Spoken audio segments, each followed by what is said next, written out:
What's up, y'all? Guess what? It's rear end assembly day. I'm so freaking pumped. So much of the stuff on this table I've dreamed about forever.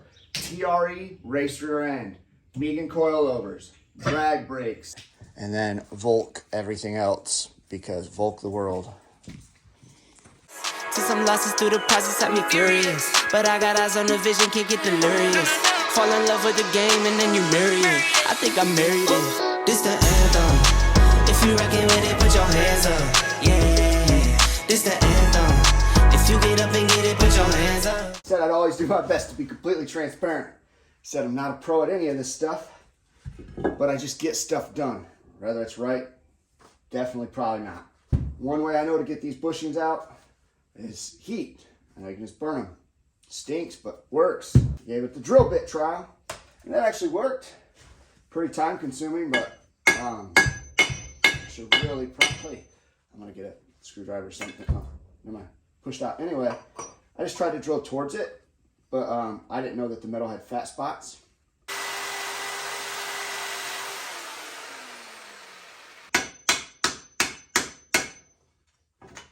There we are. We're through.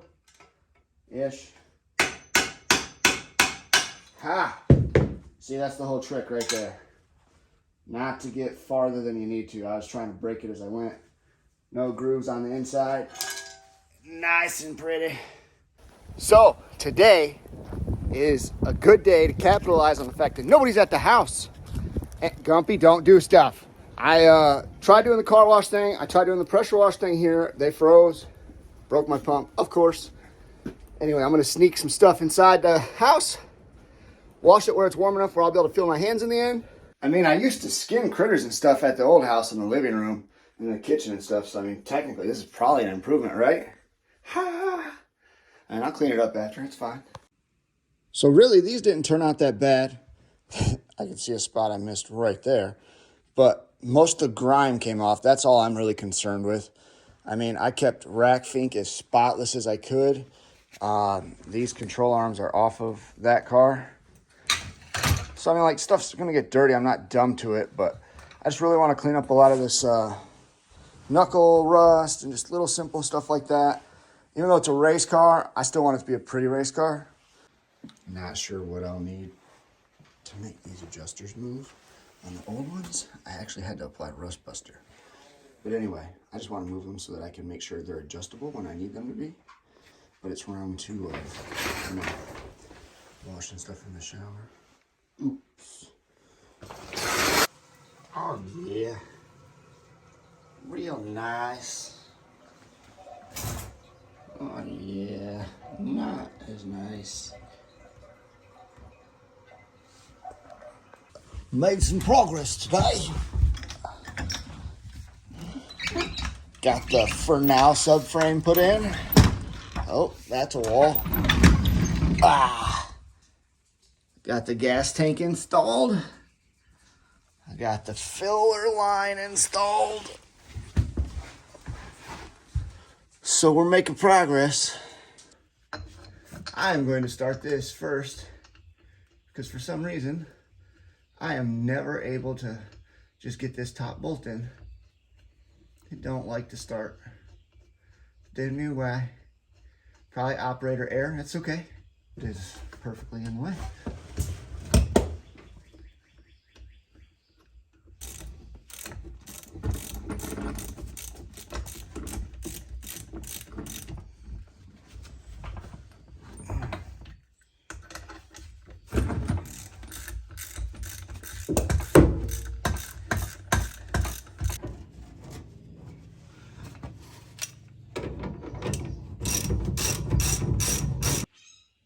Figured I'd do a quick comparison side by side of the rear brakes and the brackets and the pads before I started putting this stuff in a spot I can't get to it.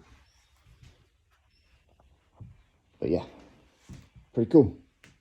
Super weird fact. I think this is the first time I've ever put the brackets on first. I've always just pulled the control arms as a whole. Never had to think much into it. Man, there was no chance that my sissy butt was getting those on there. while on the car. I'll just snug that for now. And then I gotta take the other one off because I'm not putting that on.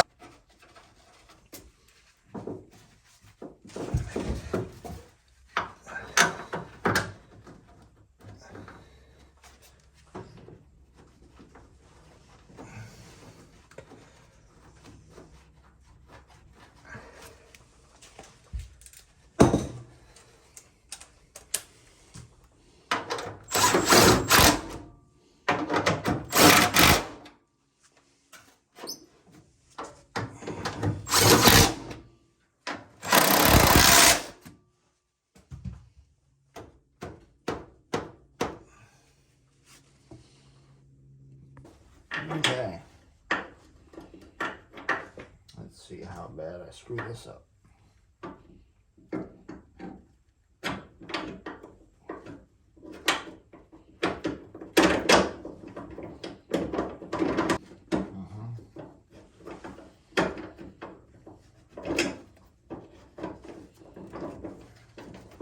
The answer to that question is pretty easy.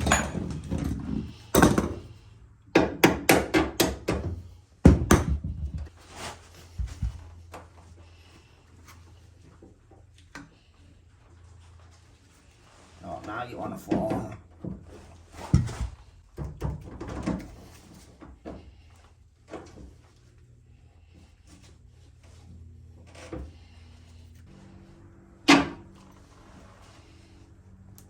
I feel like these have to go like that. It's been a while. Too far. Not far enough. Too far.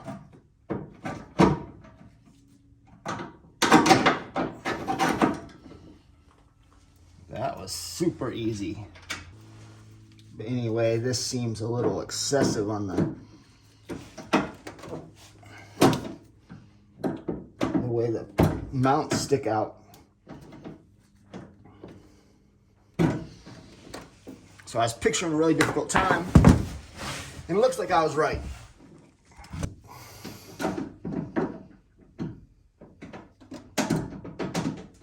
That makes sense.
And my freaking elbow bouncing all around.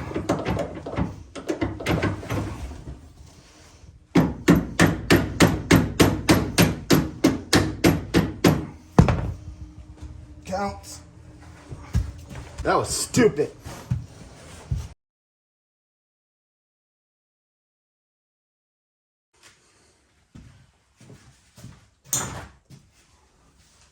Okay, I did not film this. Not because I'm embarrassed. I don't get embarrassed when I make mistakes because I learn from them. Unfortunately, I do get kind of mad sometimes. And it's not from the mistake this particular time, it's from the fact of what I wasted. So I misconstrued what I read on the STM site that said cut the e-brake out. Well, I saw a picture of a spacer on the drag kit, and from what I understood, that's what I needed from this. Took all this time to try to cut out a spacer the same size as the hub, and that was the exact wrong thing to do. I literally don't know how I did this, but I somehow forgot that the brake caliper needs to mount to the freaking thing. I I was so mad. And the reason I was mad is the only way you're buying these is for $160, I think, 50 bucks. I just couldn't see doing that. These are off Russ Kuhn. They're going to have to work. I'm going to clean them up. I'm going to do whatever I got to do. I'm going to ask some questions first. I was amazed that there was nothing online. I couldn't find anything, no reference point. I saw pictures of them installed, but you couldn't see the backing plate.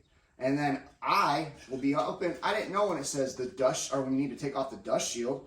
I am used to it all being one piece. I guess I don't work on rears that often. I don't freaking know. But the dust shield is already removed on this thanks to rust. But I remember cutting through this thing. Why the hell is this so thick for a dust shield? Now it makes sense. Dummy. It's a freaking caliper bracket mount point. So anyway, I have another one. Got to get off of the other assembly. Most might know that these axles in the rear are a pain in the butt to get out of the hub. So this guy, George, he helped me out a lot at the shootout. He said just pound it out, pull it through, and then you can cut the hub off and still have a good axle. I did that. It's a lot of work to break free actually, but luckily it doesn't go in as far as like the front hubs or most hubs. So it popped out, had to push the boot through separate. I technically have an extra knuckle if I need it now, and save the axle. So pretty stoked about that.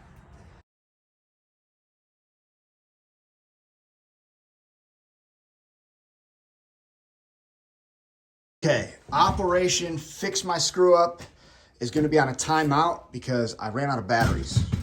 One common thing I like to do is run out of batteries anytime, you know, I need not to. So I'm sure it's going to be kind of hard to tell in that light, but guess what, y'all? This is done. This is that rusty piece of crap. It's still got a little bit of pitting in there. I didn't get as crazy as I wanted to. I just didn't have the material to do it or a smart way to do it without wasting a bunch of time. But these are ready. I still got to wait for the hub spacer. Unfortunately, I found out when I went to put the rotors on here, I just did it because, you know, I was bored, that a lot of these are bent. And I remember having issues taking them on and off when I was just putting the tires on and stuff. And then I also seen that a couple of them are stripped. So now I got to decide, do I want to do ARP studs or stock replacements? To be fair, this was technically not something I had to wait for. But it definitely is going to make life easier. And I think it's going to be a lot cleaner install in the end. That's the ultimate reason I chose to wait it out to put this on. But yeah, I've already jacked this backing plate up once. Don't want to do that again.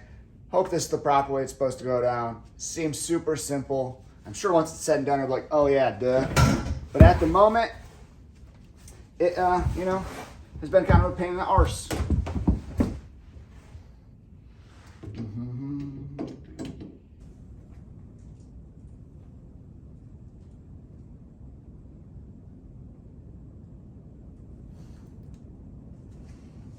All right, so I did some unintentional skipping around, kind of like testing some things out. Fitments of the calipers, the lines, which directions these should go versus bottom or top. Top seemed to make sense technically to me, but the fitment is terrible, so that was probably wrong like everything else. And I either don't know how to read instructions or they just don't put them out there for us special guys. So, oh great. Oh great.